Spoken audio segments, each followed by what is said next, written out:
क्या जो रात को सजदे में क़याम करने वाला है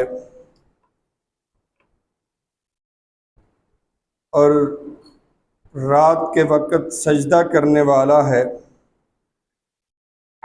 आखिरत से बचने वाला और अल्लाह की रहमत का तलबगार है, जो इस शख्स के बरअक्स हो वो बराबर नहीं हो सकता। कह दीजिए कि जो लोग इल्म रखते हैं और जो इल्म से बेबहरा हैं वो बराबर नहीं हो सकते। सिर्फ वही इस शरीयत से नसीहत हासिल करता है जो साहिब अकल है। नबी कायनात सल्लल्लाहु अलैहि वसल्लम ने इरशाद फरमाया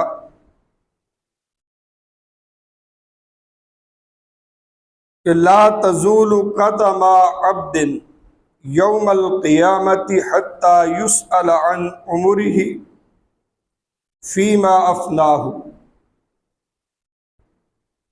कि क़यामत वाले दिन बंदा अपने कदम नहीं उठा सकेगा जब तक 5 सवालों के जवाब न दे ले। वो 5 सवाल कौन से हैं कि युसअलु अन उमरिही, उसको जो वक़्त दिया गया था, जो उम्र दी गई थी, उसके मुतल्लक पूछा जाएगा कि फीमा अफलाह, वो वक़्त, वो उम्र कहाँ गुजारी। व अन इल्मिही फीमा फ़अला, और जो इल्म दिया गया उसके ऊपर कितना अमल किया। व अन मालिही मिन ऐन इक्तसबहु, माल के मुतल्लिक दो सवाल होंगे कि वो कहां से कमाया था, वफीमा अनफक़हु, और उसने उसको कहां खर्च किया था। व अन जिस्मिही फीमा अबलाहु, और उसके जिस्म की सेहत, उसकी तवानाइयों, उसकी जो ताकत और कुव्वत है, और उसके जो मुख्तलिफ किस्म के कारनामे सर अंजाम देने की जो सलाहियत है, उसके बारे में पूछा जाएगा। ये 5 ऐसे सवाल हैं जिनका जवाब दिए बगैर कोई इंसान क़यामत वाले दिन अपने पांव से हिल नहीं सकेगा। मैंने एक हदीस बयान की थी जिसमें नबी कायनात सल्लल्लाहु अलैहि वसल्लम फरमाते हैं कि जिसने इस हाल में सुबह की कि वो अमन में है, अपने घर के अंदर अमन में है, यानी उसके पास फारग वक़्त है, फ्री है, और उसके पास सेहत मौजूद है, उसका जिस्म तंदुरुस्त और सलामत मौजूद है, और एक वक़्त, एक दिन का खाने पीने का सामान उसके पास मौजूद है, तो गोया कि अल्लाह ने उसके लिए पूरी जमीन के खजानों को इकट्ठा कर दिया। उस हदीस में भी सबसे पहले आपके फारग वक़्त के बारे में कहा गया है कि फारग वक़्त में, और उसके बाद आपका जिस्म तंदुरुस्त और सलामत है, और एक दिन के खाने का राशन आपके घर में मौजूद है। गोया कि आपके पास अल्लाह ने खजानों को जमा कर दिया। अब देखें कि खाना एक वक़्त, एक दिन का है, वो कितना होगा, लेकिन जो बाकी 2 चीजें हैं उनको अल्लाह ताला ने और नबी करीम सल्लल्लाहु अलैहि वसल्लम ने बड़ी अहमियत दी कि वक़्त एक ऐसी नेमत अल्लाह ताला ने दी है कि इसका निमुल बदल कोई नहीं। क्योंकि जो एक टाइम गुजर गया, वो वक़्त आपकी जिंदगी में कभी दोबारा नहीं आ सकता, वो आपकी जिंदगी से मिन्हा हो जाता। ये घड़ी की सुइयां यूं ही नहीं हिल रही, ये आपकी उम्र में से, आपकी जिंदगी में से जो वक़्त आपके कब्जा में है उसको छीन रही है। जो वक़्त आपके कब्जा में है वो छीन रही है, चल रही हैं, रुकती नहीं। और जो वक़्त गुजर गया वो वापस नहीं आएगा, वो आपके कब्जे से निकल गया। आपने उससे फायदा उठाया या नहीं, वो रुकने वाला नहीं। और हमने अपनी जिंदगियों को सालों पे गिना हुआ है, सालों। कभी हम नहीं सोचते कि हमारे 24 घंटे के अंदर अल्लाह ने हमें कितना फारग वक़्त दिया है और उससे क्या फायदा क्या फायदा उठाएं। नबी कायनात सल्लल्लाहु अलैहि वसल्लम के सहाबी बयान करते हैं, अब्दुल्ला बिन उमर रज़ी अल्लाह ताला अन्हु, वो कहते हैं कि अल्लाह के रसूल सल्लल्लाहु अलैहि वसल्लम ने मुझे कंधे से पकड़ा और कहा कि या बच्चे, इस दुनिया में इस तरह रहो कि जिस तरह एक मुसाफिर रहता है या रास्ते पे चलने वाला चलता है। मुसाफिर की तरह। मुसाफिर के पास क्या होता है? अब जब आप सफर करते हैं तो आप क्या करते हैं? कम से कम सामान आपके पास हो जो आप उसको आसानी से कैरी कर सकें, उठा सकें। ये और फिर जो आपकी मंजिल होती है उस पे आपकी निगाह होती है कि कोई शॉर्टकट रास्ता मिल जाए कि मैं जल्दी पहुंच जाऊं। यही है ना। आज हम बाइक लेके निकलते हैं, गाड़ियां लेके निकलते हैं, तो किस चीज की दौड़ लगी होती कि इस रास्ते को हम जल्दी नाप लें, यानी थोड़े वक्त के अंदर हम ज्यादा मंजिलें तय कर लें। तो यही वजह थी कि सैयदना अब्दुल्ला बिन उमर रज़ी अल्लाह ताला अन्हो फरमाया करते थे, कहते थे कि जब शाम हो जाए तो सुबह के होने का इंतजार मत करो कि मैं ये काम सुबह करूंगा, और जब सुबह हो जाए तो शाम का इंतजार मत करना, बल्कि करो। और टाइम की अहमियत कुरान मजीद में पता कैसे बयान हुई? हम तो वक्त की कदर नहीं करते। अल्लाह ने कस्में खाई हैं, मुख्तलिफ की औकात की कस्में खाई हैं। वल फज्र, कसम है फजर के वक़्त की, जब हर कोई तरोताजा होता है, हवा साफ होती है, और उस वक़्त उठने वाला उस अपनी जिंदगी की बेहतरीन साअतों में होता है। वद्दुहा, जब सूरज थोड़ा ऊपर जाता है उस वक़्त की कसम खाई कि जब वो रोशन होता है दिन, सूरज जब रोशनी देता है उस वक़्त की कसम। वल्लैलि इज़ा यग़शा, रात के वक़्त की कसम जब वो छा जाती, ढांप लेती, वो ढांप लेती। असर के वक़्त की कसम खाई, वल अस्र इन्नल इंसान लफी खुस्र इल्लल्लज़ीना आमनू व अमिलुस्सालिहात व तवासौ बिल हक़्क़ि व तवासौ बिस्सब्र।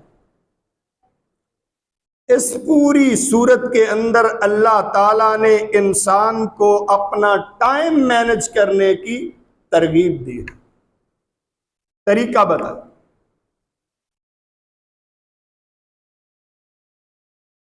फिर नबी कायनात सल्लल्लाहु अलैहि वसल्लम फरमाते हैं कि दो नेमतें ऐसी हैं जिसमें लोग बहुत ज्यादा करप्शन करते हैं।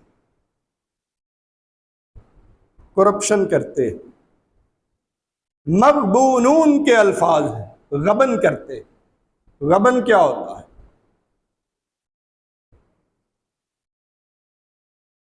कि वो चीज जो आपकी है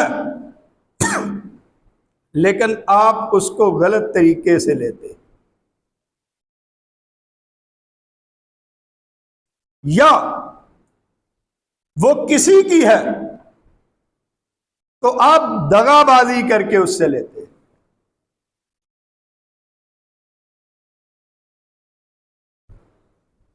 यानी करप्शन की सारी सूरतें गबन के अंदर आती। वो दो नेमतें कौन सी हैं? अस्सिहतु वल फिराग, वो सेहत है और फारग वक़्त। अब देख लें हमारी सेहतें कैसी हैं। आज एक नौजवान को 2 किलोमीटर पैदल चलना पड़े ना, वो चल नहीं सकता। ये सेहत का मेयार है हमारा।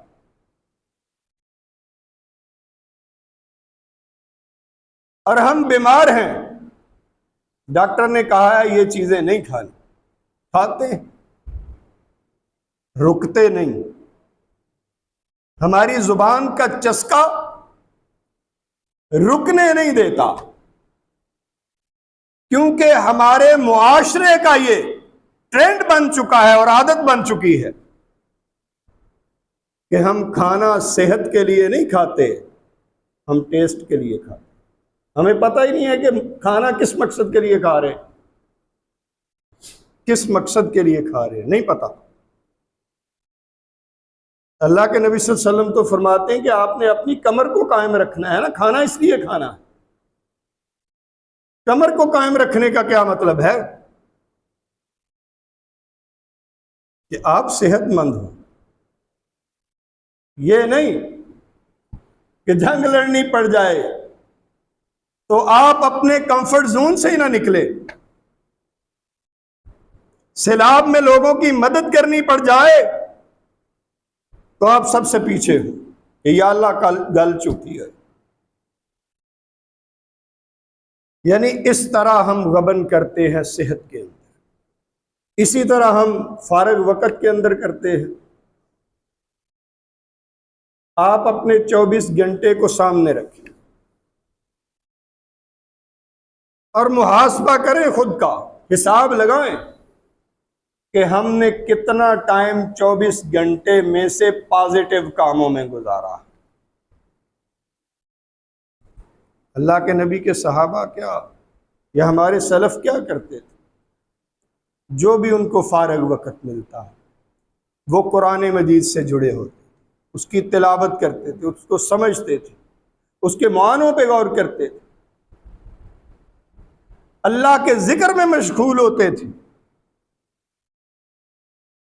वो अल्लाह के यहां सजदा दिया करते थे, उसके सामने क़याम किया करते थे। वो लोगों के लिए मदद के लिए अपना टाइम निकाला करते थे।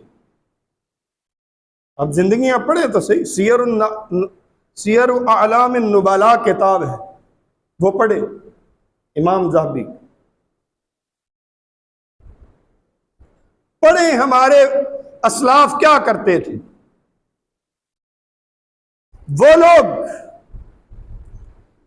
जो उस वक़्त ये किया करते थे, दुनिया में हुक्मरान थे, हमने छोड़ दिया।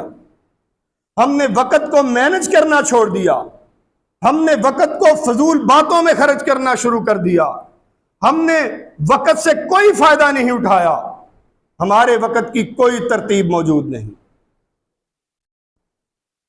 करने पे आए तो रमजान में एक एक रात में हम पूरा पूरा कुरान पढ़ जाए, ये लेवल होता। और ना पढ़ने पे आए तो कई कई महीने कुरान मजीद को हाथ नहीं लगाते। ये हमारे टाइम की मैनेजमेंट है, ये हमारे टाइम की तरतीब है।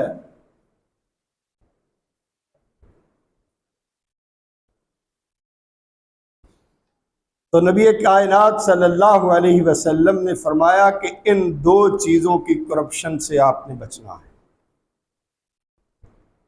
आज भी इस मुआशरे में जो शख्स टाइम की कदर करता है और टाइम पे अपने काम सर अंजाम देता है, वो थोड़े दिनों में ही कामयाबी हासिल कर लेता है।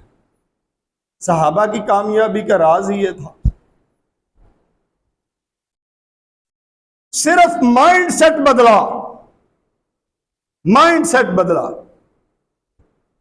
और उनके 24 घंटों की पूरी तरतीब ही बदल गई। एक शख्स नबी कायनात सल्लल्लाहु अलैहि वसल्लम के पास ठहरा नबी कायनात सल्लल्लाहु अलैहि वसल्लम मेहमान नवाज थे, मेहमान नवाजी की। उसने रात को कोई 8-10 रोटियां खाई। जब सुबह हुई वो ईमान ले आया और तब खाना पेश किया गया तो एक रोटी बमुश्किल खाई गई।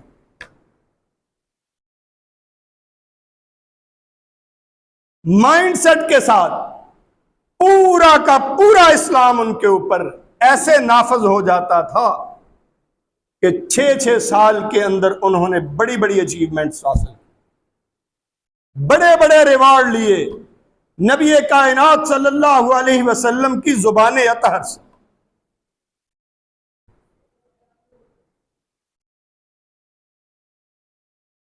अब्दुल्ला बिन अब्बास रजी अल्लाह ताला अन्हु छोटे बच्चे थे।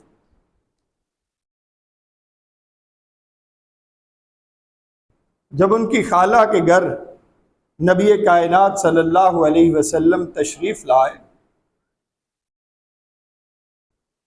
तो आपने वुजू के लिए उनकी जो रूटीन थी उसको ऑब्जर्व किया, और फिर जब दोबारा आए और नमाज के लिए अभी उठने लगे हैं, उससे पहले उन्होंने उनका सामान वुजू का तैयार किया हुआ।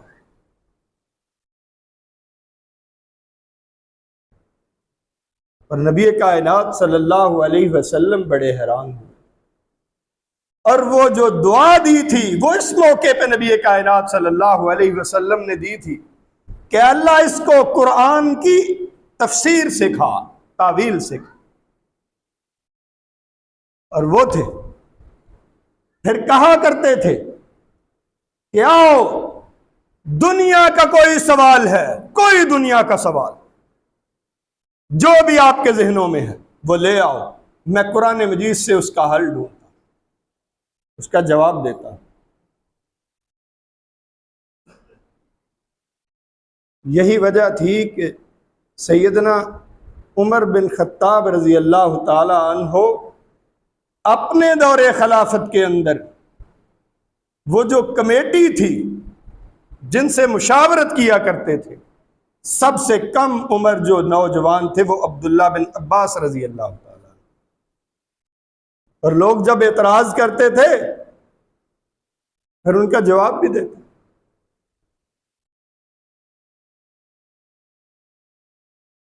वो किस लिए कि वो छोटे छोटे नौजवान, छोटे छोटे बच्चे, उन्होंने वक़्त की अहमियत को जाना। उन्होंने नबी कायनात सल्लल्लाहु अलैहि वसल्लम के 24 घंटों को अपने जिंदगी के अंदर कॉपी किया और कहां से कहां चले गए। वो 24 साल का फिर नौजवान कुरान मजीद की कंपाइलेशन कर रहा है। ज़ैद बिन साबित रजी अल्लाह ताला, वो तो ज्यादा उम्र के लोग थोड़ी थे, वो तो छोटी उम्रों में बड़ी बड़ी अचीवमेंट्स हासिल की उन्होंने। वो यही वजह थी कि वो टाइम को मैनेज करते थे कि किस तरह हमने अपने 24 घंटों को गुजारना है। उसमें खाना हो, सोना हो, पीना हो, जो भी हो, नबी कायनात सल्लल्लाहु अलैहि वसल्लम एक शख्स को ये नसीहत कर रहे हैं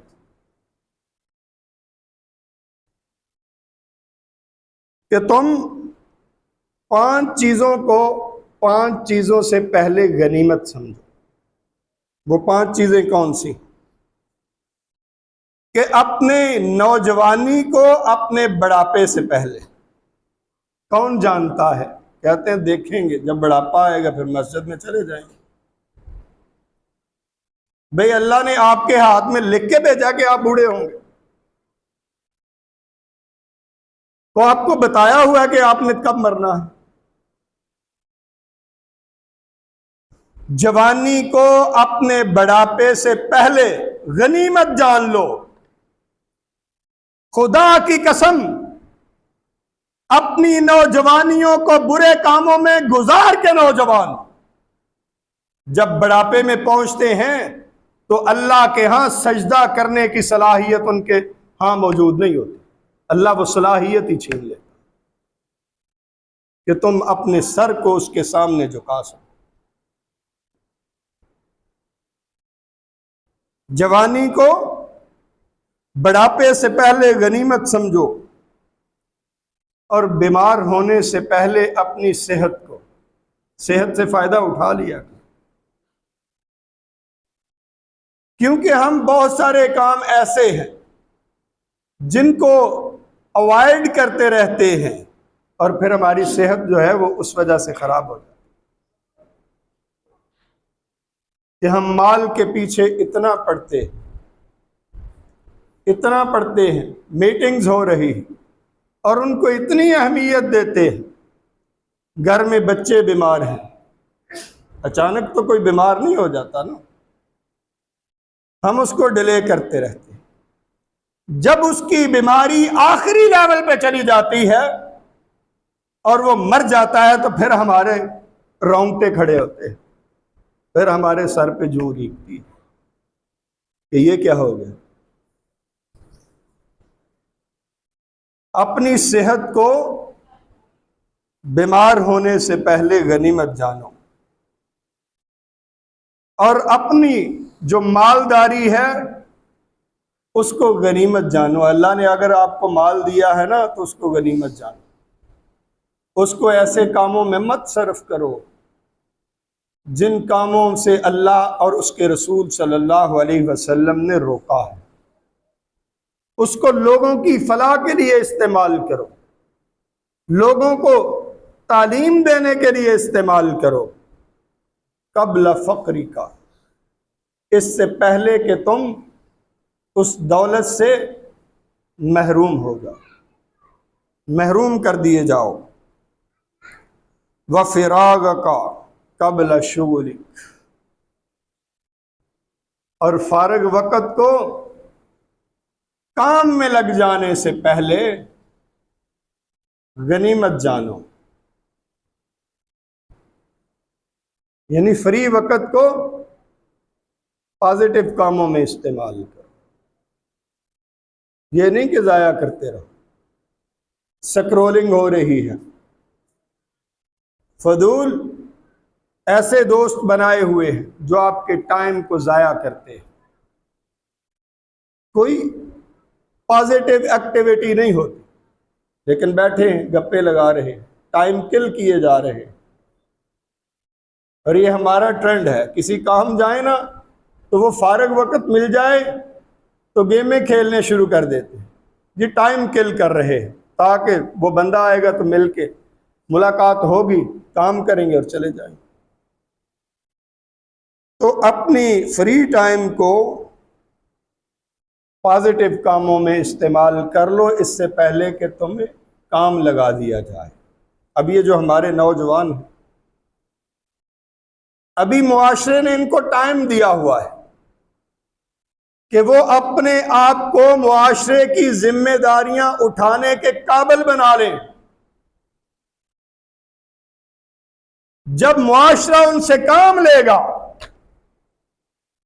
फिर वो ये नहीं देखेगा कि ये अमीर घर का आदमी है या फकीर घर का आदमी है, वो जिम्मेदारियां निभानी पड़ेंगी।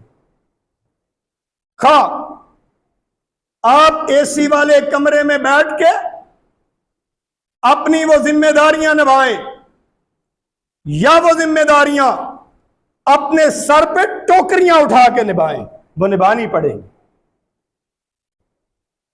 ये मुआशरा बहुत बेरहम है। इस मुआशरे की जिम्मेदारियों को उठाने के लिए खुद को तैयार कर लें, इस वक़्त से फायदा उठा लें। जब काम पे लग गए तो फिर ये वक़्त आपके हाथ नहीं आने वाला। और अपनी हयात को, अपनी जिंदगी को अपनी मौत से पहले गनीमत जानो। अपनी जिंदगी को अपनी मौत से पहले गनीमत जानो। किस तरह अल्लाह और उसके रसूल सल्लल्लाहु अलैहि वसल्लम ने हमें टाइम की कदर बताई है, लेकिन हम हैं कि भूले हुए, कोई पता ही नहीं है। इंतजार करते हैं, कल आएगा तो फिर हम ये काम शुरू करेंगे, वो कल आएगा तो हम शुरू करेंगे। वो कल नहीं आने वाला, वो आज है, अभी, इसके बाद कोई चीज नहीं। सूरह असर आपको टाइम मैनेज करने की तरगीब देती है, वो तरतीब बताती है, वो तरीका बतलाती है। वल अस्र इन्नल इंसान लफी खुस्र, हर इंसान खसारे में है, असर के वक़्त की कसम। उससे एक्सेप्शन किसको है? खसारे में कौन नहीं, जो कामयाब हैं वो कौन लोग हैं? इल्लल्लज़ीना आमनू व अमिलुस्सालिहात व तवासौ बिल हक़ व तवासौ बिस्सब्र। कौन है? ईमान वाले और अमले साले करने वाले। ईमान और अमले साले ये दोनों लाज़िम मलज़ूम है। ईमान हो, अमले साले ना हो, बेकार। अमले साले हो जैसे काफिर करते हैं, ये उन्होंने बहुत सारी नेमतें ईजाद करके दी, लेकिन उनके पास ईमान नहीं, अल्लाह को उनके आमाल कबूल नहीं, उनका बदला इस दुनिया में दे दे। जो ईमान लाता है, और जो ईमान लाता है वो क्या करता है? अमले साले करता है। अमले साले कौन से हैं? जिनको अमले साले अल्लाह और उसके रसूल सल्लल्लाहु अलैहि वसल्लम ने बताया है कि जिस तरह उन्होंने 24 घंटे गुजार के दिखाए, उसी तरह आपने गुजार। आपने तरजीहात सेट करनी है। टाइम को कैसे मैनेज किया जाता है कि आप तरजीहात तय करें कि आपकी जिंदगी के मकसद को करीब करने वाले कौन से आमाल हैं। आपकी जिंदगी का मकसद क्या है? कु अनफुसकुम व अहलीकुम नारा, खुद भी और अपने अहल को भी जहन्नम की आग से बचाओ। रब्बना आतिना फिद दुनिया हसना व फिल आखिरति हसना वकिना अदाबन नार, कि तुमने इस दुनिया में भी भलाई की जिंदगी में तय करनी है, गुजारनी है, और आखिरत को भी पाना है, आखिरत को भी पाना है। और इस मकसद के करीब जो भी आपका अमल है, जो इसके करीब करता है, वो आपकी तरजीह होना चाहिए। वो क्या है? ईमान और अमले साले। ईमान और अमले साले। ईमान क्या कहता है? अल्लाह के रसूल सल्लल्लाहु अलैहि वसल्लम फरमाते हैं कि मोमन वो है जो उन सारी बातों को छोड़ देता है जो फजूल है। तर्क मा ला यानी, जिसका उसके जिंदगी के मकसद के साथ कोई ताल्लुक ही नहीं, छोड़ देता। अपनी तरजीहात को तय करें। दूसरे नंबर पे अज़म और हौसला करें, पक्का इरादा करें कि आप अपने टाइम का जो शेड्यूल बनाएंगे उस पे कारबंद रहेंगे, उसके मुताबिक अपने 24 घंटे गुजारेंगे, चाहे दुनिया इधर की उधर हो जाए। और तीसरी चीज अल्लाह ताला की ब्लेसिंग, उसकी नेमत, उसकी बरकत के साथ कि किस किस टाइम में किस किस टाइम काम करने का अल्लाह और उसके रसूल सल्लल्लाहु अलैहि वसल्लम ने हुक्म दिया है, उसमें बरकत होगी। वो बरकत का टाइम ढूंढना। जैसे अल्लाह के रसूल सल्लल्लाहु अलैहि वसल्लम फरमाते हैं कि जुमे वाले दिन एक घड़ी ऐसी होती है कि जिसके अंदर जो बंदा मोमिन दुआ करता है, अल्लाह ताला उसकी दुआ को कबूल कर लेता है। अब वो दो टाइम बताए हैं। एक वो टाइम कि जब इमाम इस मिंबर पे बैठता है, बैठने से लेकर नमाज की सलाम फिरने तक वो घड़ी है, इसके दौरान। और दूसरा टाइम क्या है? असर से लेके मगरिब के दरमियान 1 सात है, घड़ी है कि जिसके अंदर जो कोई दुआ करता है अल्लाह ताला उसकी दुआ को कबूल करता है। जो हमारे शेखुल हदीस है, उन्होंने अपने तजर्बे से बताया कि मगरिब से 1 घंटा पहले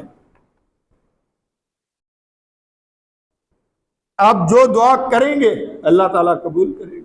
वो 1 घंटा पहले वो घड़ी आती।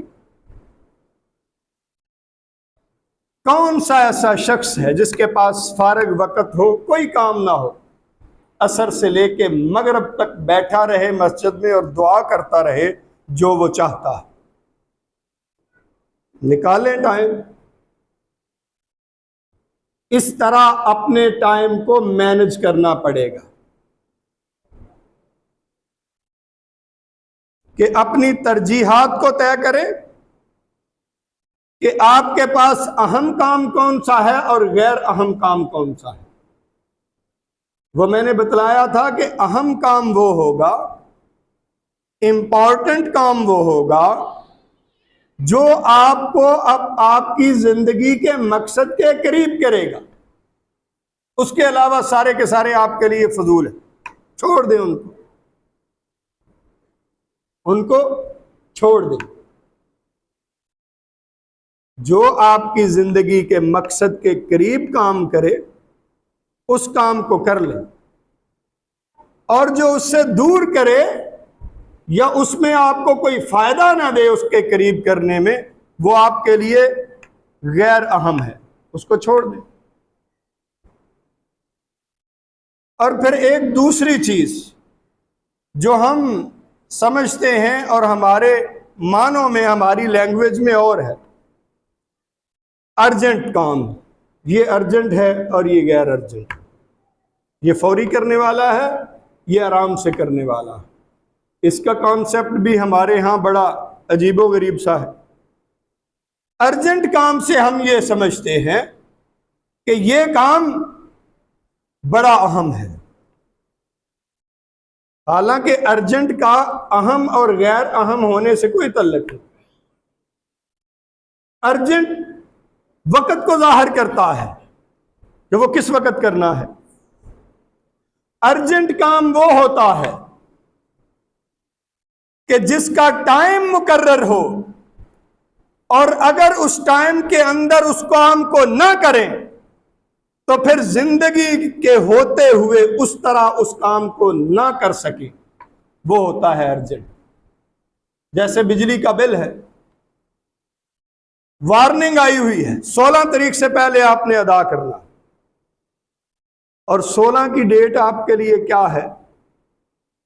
आप 16 से पहले अदा नहीं करते, 16 तारीख आ जाती, 16 का दिन मुकर्रर है, वो आपके लिए अर्जेंट है।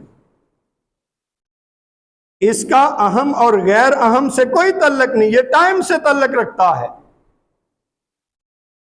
कि आपने वो बिल 16 तारीख को अदा करना है। 16 तारीख आ गई तो वो आपके लिए अर्जेंट है, वरना आपकी बिजली कट जाएगी। फिर तो आप उस तरह नहीं कर सकते ना इस काम को।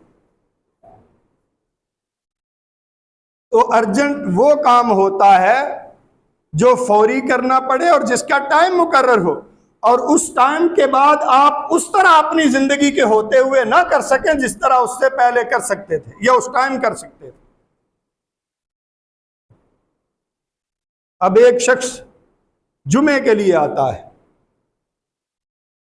मिंबर पे बैठ जाता है इमाम, और उसके बाद आता है तो उसकी गैर हाजिरी फरिश्ते लगाते हैं, क्योंकि वो रजिस्टर बंद करके बैठ जाते हैं।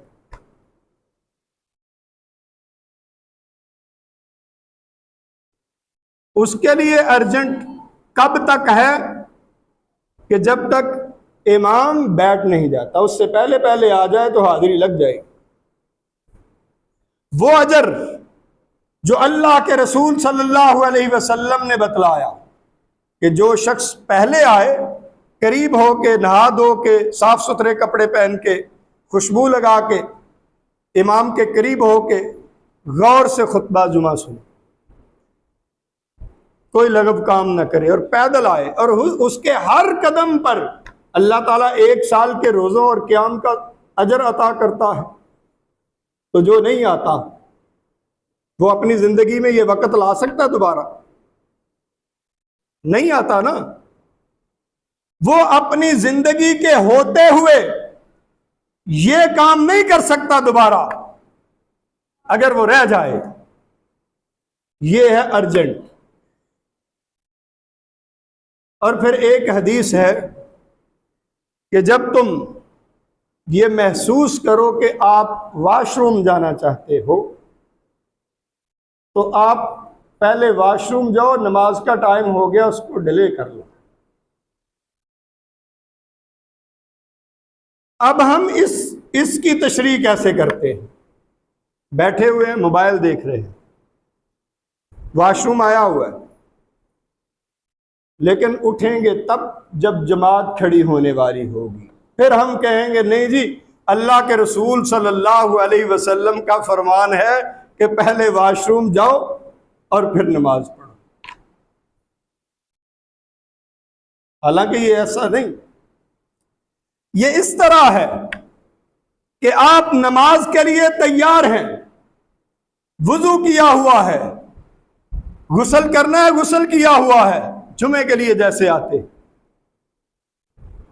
लेकिन फिर आपको जरूरत महसूस होती है